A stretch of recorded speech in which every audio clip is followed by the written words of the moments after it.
have more legislation, but at the same time, we're preparing for the Competes Act. And last night we took our most recent step.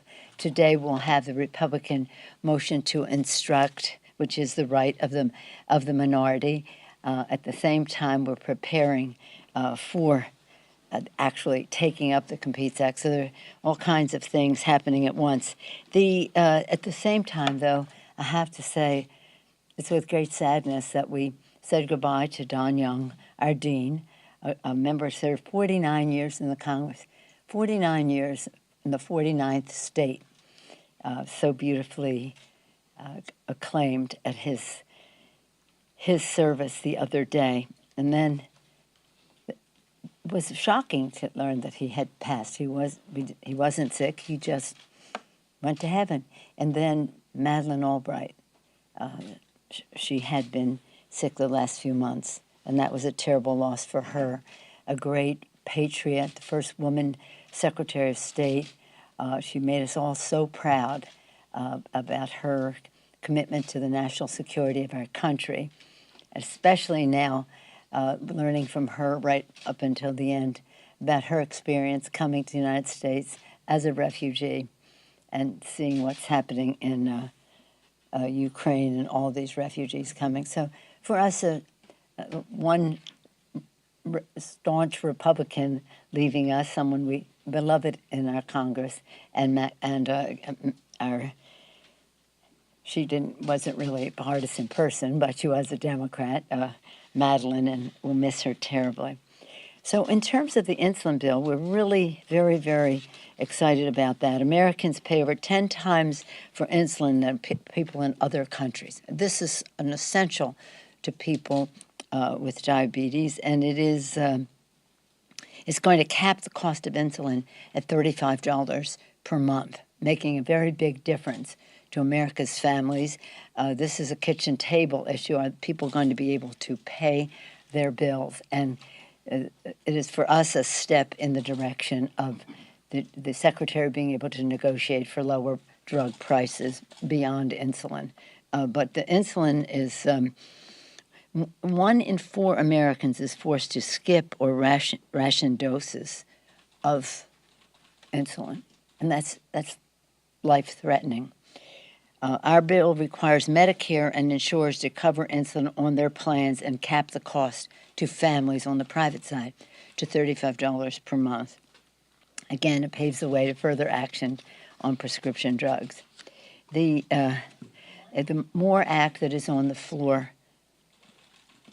today, more of it on the floor today, it's a major criminal reform bill that helps end the racial and economic injustice of marijuana criminalization.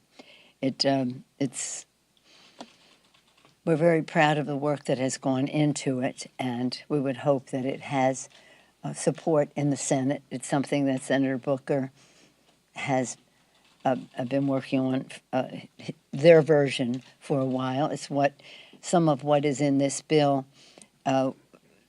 stood in the way of our getting the George Floyd, because there were some in the Senate who wanted the aspects of this bill to be in the George Floyd bill. So in any event, it's about justice, and that's what our president is. He's about justice. He's about equity, whether we're talking about health care, whether we're talking about justice in the criminal justice system, whether we're talking about environmental justice, any subject that you can name. This president has been very, very committed to justice in the system. Right now, and again, part of that justice is lowering cost. Right now, of course, we have the Putin price hike at the pump, and it is something that has to be addressed. The price of oil and gasoline, gas at the pump started going up when he started circling Ukraine and Kyiv, and it is even before he went in, but as he showed his intentions. But it's beyond that, too. There is very interest in our caucus in stopping price gouging on the part of the industry. It's about passing on whatever we might pass to alleviate the price at the pump to the consumer.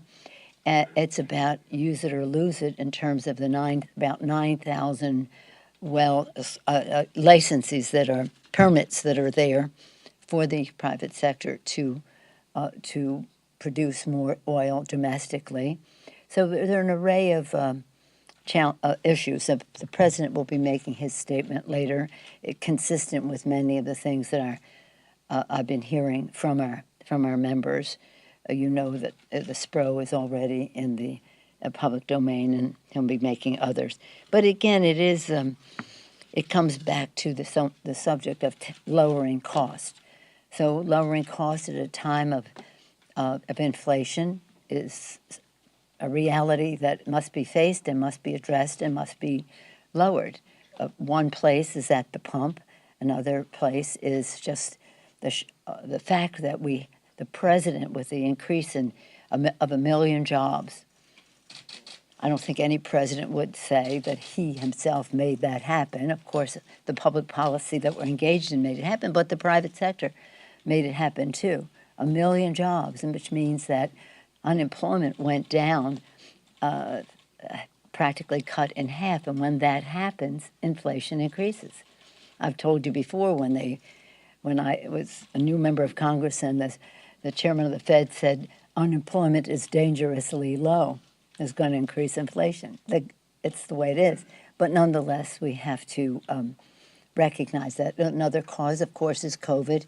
And COVID. We have many reasons to address COVID, but one of them is to recognize the shortage of supply, the supply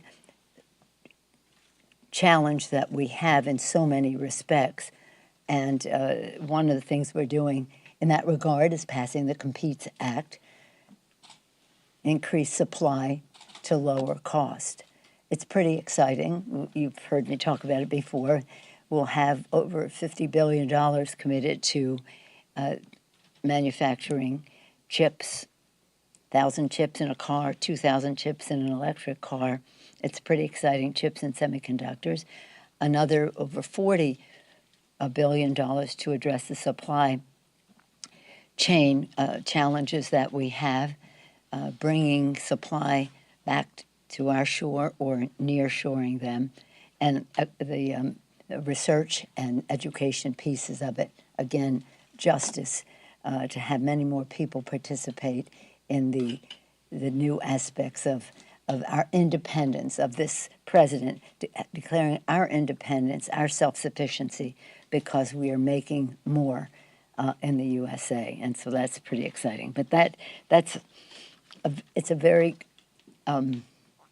extensive bill. We have much in common with the Senate, some not, and we are preparing to go to conference with that. And again, as I mentioned, the motion to instruct will be on the floor later today on the Republican side, and then next week we'll start appointing conferees to that. So for these and other reasons, it's an exciting time. I just closed by saying yesterday I had the honor of a visit to the Speaker's office from 5 members of Parliament, women members of Parliament from the Ukraine, accompanied by Ambassador Makarova, whom you all know her. I mean, many of you have seen her here, but she brought 5 members of the Parliament who are women. These women are young. They have children. One child was 2, another 8 years old, small children, their husbands in large measure on the battlefield fighting there, but they thought it was important to come to the United States to tell the American people how they see it from there. They're going on to Canada after that. I had them in with the women members, but also the chair of the Foreign Affairs Committee. It was factual, inspiring, emotional, a sense of urgency that you all are aware of. The president of Ukraine has made it clear. But to hear the stories of the children, children are my reason to be here. When some of these parents are killed by the Russians, the children are sent to Russia. How about that? And I think we should get more evidence and documentation about that crime against humanity that the Russians are committing to the children. In some cases with a parent, in some cases not. So again, we pray for the people of Ukraine. We're inspired by their courage, instructed by their president. And I say in closing, did I say in closing once? I'm so proud of our president, the leadership he has provided, not in calling the shots, but working together with our allies in NATO and others outside of NATO for unity against the Russian unlawful assault on a sovereign country, not respecting its borders and harming its people. Any questions? Yes, Madam Speaker, thank you so much. On COVID relief, some Senate Republicans have suggested that the package could drop down to $10 billion, putting billions of dollars for global COVID vaccines on the chopping block. Would that compromise be acceptable to you, and are you confident that this could get done by Easter recess? I think what the Republicans are doing is either they don't care or they don't know, but it is wrong. We must honor our response. Of course, we had a bigger package, and it's cut back to 15. That 5 that they said, so what? Stop the world, I want to get off. That's who they are. You don't know that, but that used to be a play. And so how can we say? We have pronounced, everyone knows, none of us safe unless all of us are safe. By the way, this is not enough money. We're going to even need more money. But because of I'm an appropriator, as you know, so that's my orientation in appropriations and intelligence. And appropriators left to their own devices can get this done. And they have ways of doing it. That is paid for. We agree. What should be paid for. But they will not accept the pay-fors that have been traditional in using budget outlays and the rest. This is shameful. And we have to get the money. It's not going to last this past probably June 1st. So for them to they're making statements saying, well, we don't see this as a problem. It's a problem. It's a shame. Madam Speaker. Yes, Jan. Good morning. Thank you. We're going to have this bill on the floor soon about cannabis, legalization of cannabis. Yeah. As a mother and a grandmother, how do you feel about that? What are the concerns that other parents might have about this bill? I understand the merits of this, but what are the potential problems when some medical experts talk about the issues and the social issues that could contribute? Well, this is the decriminalization of it. It's the decriminalization of it. And the fact is many states have already done that. And so this is consistent with what is happening in many states across the country. And it also addresses the injustices of it because of what penalties had been before some of this decriminalization took place. So I'm all for it. Look, there's so many discussions that have gone on over the years about the use of marijuana or cannabis or whatever. The fact is, it exists. It's being used. We've got to address how it is treated legally, and not in a way that mistreats people on the lower income scale. Not says if you're wealthy you can be engaged in all of this, but if you're not, there are barriers to you've been getting banking services in order to do it. So it's a fact of life that needed appropriate public policy to address it. Yes. Let me just see one of our regulars. Any regulars here? No. Yeah. Okay. You laid out some solutions that would have a long-term impact to bring gas prices down, but in terms of immediate relief for Americans in the short term, would you support the idea of something like gas checks, rebates, vouchers to Americans, and in that same vein, do you have concerns that if that were to happen, that would cause inflation to go even higher? Well, let's just say, first of all, the main question had been, do you support a gas tax holiday? And that is immediate, and it has appeal. People understand it. There's going to be a reduction in the gas tax. That's the pro. The con is that the oil companies do not necessarily pass that on to the consumer. They haven't in the past. And so we're losing the money in the Highway Trust Fund because we've just taken that out. It goes to the oil companies. You cannot write a law. You cannot write a law that requires them to pass it on. That's just the way it is. We've tried every which way. You can have moral suasion, you could encourage, you can incentivize. You cannot require it. So we have a situation where there's money coming out of the Highway Trust Fund. It's going to the oil companies. They may not give it to the consumer, and it has to be paid for. So we're paying for something to give a break to the oil companies that isn't even going to the consumer. So that's the con. The pro is very showbiz. Okay, let's just do something, there it is. But it is not necessarily landing in the pocket of the consumer. It's taken out of the trust fund. We have to pay for that to return it.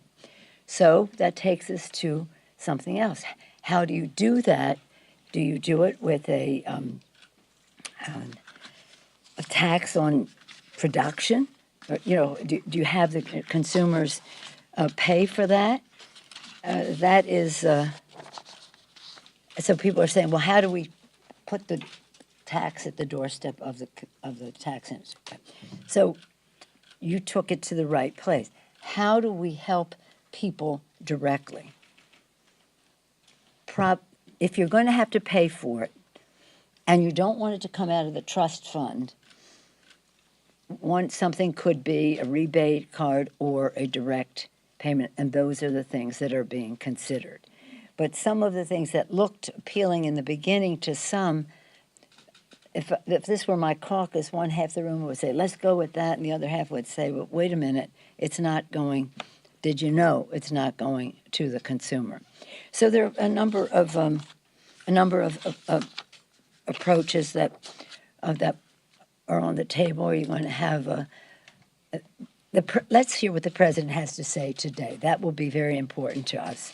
What he has to say. He's going to talk about the SPRO to reduce it. He's going to talk about, we'll just hear what he has to say. Yes, ma'am. On gas prices and what the president is going to say today. One of the things he's supposed to recommend is that Congress put fees on oil companies that don't utilize permits that already own. Is that something that you would support and implement here? And also, you're calling it the Putin gas hike, but gas prices started rising a year ago. So is all of this to blame on Putin, or are there other issues? No, partially. I don't say it's all Putin, but it's partially.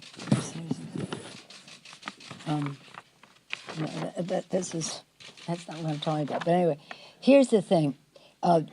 When the president makes his statement, I will comment on his statement. Okay, so thank you very much for your advanced knowledge of it, but I don't have that, and so I won't comment on it. But I do. Putin definitely contributed to this gas hike. So I'm not saying it's all his, no, but it's largely his. So when we talk about this, price of oil went down from what, 140 to 105. Have you seen it go down at the pump? Seems like it goes up when the price of oil goes up. It doesn't necessarily come down when it goes down. So to your first part of your question, there is, we have always said, use it or lose it. 9,000 permits exist for them to drill on land, on shore. And one of the things that I would say is that We want to fight inflation. The price of oil is an indicator, or the price of gas at the pump is an indicator. Putin has exacerbated it. But we cannot allow the fossil fuel industry to use this as an excuse to reverse everything we're doing to save the planet. One of the things I think that the president may say, I don't have this as a fact, is that we will use the Defense Production Act to speed up diversification so that we're not so dependent on oil. One of the encouraging, many of the meetings that we had at Munich with leaders in Europe, either heads of state or the EU, or countries coming together, was about diversification. Everybody knows security and energy are linked. If you're dependent on a country like Russia, your security depends on your having that energy, but it also is a risk to your security to have somebody like a Putin call your shot, A. Secondly, in that regard, we are trying to supply as much as we can to backfill what people would not get from Russia should the countries decide they're not going to buy the oil from Russia. But what we heard that was so encouraging at all the meetings in Munich was diversification, diversification, diversification. We must stop being dependent on energy, not just oil, but other energy products from Russia. Same thing here, diversification.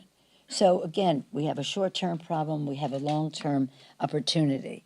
We want to reduce the cost of the price at the pump. We would hope that there would be some relationship between the price of oil coming down, the president releasing the $1 million a day of the SPRO for the next 6 months, increases supply. Supply usually reduces cost. And now we'll just see how that is reflected.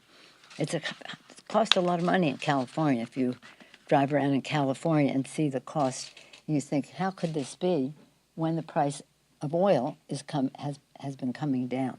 So well, let's see what the president has to say. He's thought they have been so careful about what really results in lowering the price for that kitchen table that he's so famous for being concerned about. Madam Speaker, do you agree with members of your caucus who are saying that Clarence Thomas should resign? I don't think he should have ever been appointed, so let me take it back to there. I do thank you for your question. I'm not going to go to that, but I will say that in our H.R. 1, our bill to have cleaner government, we have a call for the Supreme Court to have a code of ethics. They have no code of ethics. And it's the Supreme Court of the United States. They're making judgments about the air we breathe and everything else, and we don't even know what their ethical standard is. So I would like to see that bill have a hearing, not the whole bill, but taking out that piece. We've already passed the whole bill, but to focus on the Supreme Court ethics standard legislation. I've talked to the committee about perhaps having a hearing on that pretty soon, so that the justice of the Supreme Court has to at least have a code of ethics, A, and B, why should they have lower standards than members of Congress in terms of reporting and the rest? So, I've heard people say from time to time, well, it's a personal decision of a judge as to whether he should recuse himself. Well, if your wife is an admitted and proud contributor to a coup of our country, maybe you should weigh that in your ethical standards. Just one more, Jake. Just on the two issues you talked about, gas prices and the chips, the innovation bill, what is your timeline? What do you see those two coming together? Well, Mr. As you know, I'm very committee oriented, and there's some proposals that would have to go through the Energy and Commerce Committee. the chairman would rather do the bills after they have the hearings. So After they have the oil CEOs in, you mean, or after they have the hearing on the bill, or? yeah. That would be one. I mean, I'm not telling you his plan, but I'm just saying I would infer from his statement that that would be one important date. And then chips are this. As I said, today the Senate did what they had to do. Then they send us the paper. We get it. We do what we do. We send it back to them today. They, at the beginning of next week, have their vote on how we go to conference, and then we start appointing conferees. So we could have a first, well, depending, I can't answer for the Senate, because next week they also, is my understanding, but I don't know this, just what I see in the local Metropolitan Journal, they may be doing the Supreme Court next week, justice confirmation. So if that's the case, then this, I don't know when this will come up there, but when they act, then we'll act, and we'll go to conference. So, but we have always been working to figure, you know, what is it, where do we have complete agreement, where do we need some little reconciliation, where do we have a big difference? Let's just, and we've been working on that for months. So we're ready. We're ready. Everybody wants to be on the conference, so we'll just have to see, what the size of that is. It's pretty exciting because again, it's the American Competes Act of 2022. Whether that remains the name at the end of the day, who knows? But what is true is that it's about the Competes Act is about America being independent and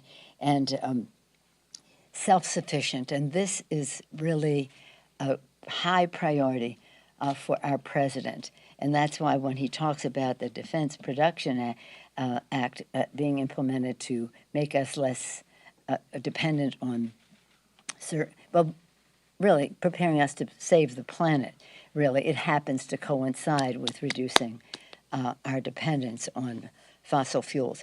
But again, the immediate is to bring down that price. We want there to be no price gouging. We have other proposals that members have that relate to having the industry pay for whatever we have to put out there to alleviate the financial pain to America's working families.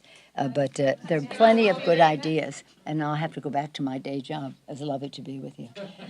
Will you go to Poland or the Ukrainian border? Will you go to Poland or the Ukrainian border? Thank you. At some time. At some time? Thank you. Thank you.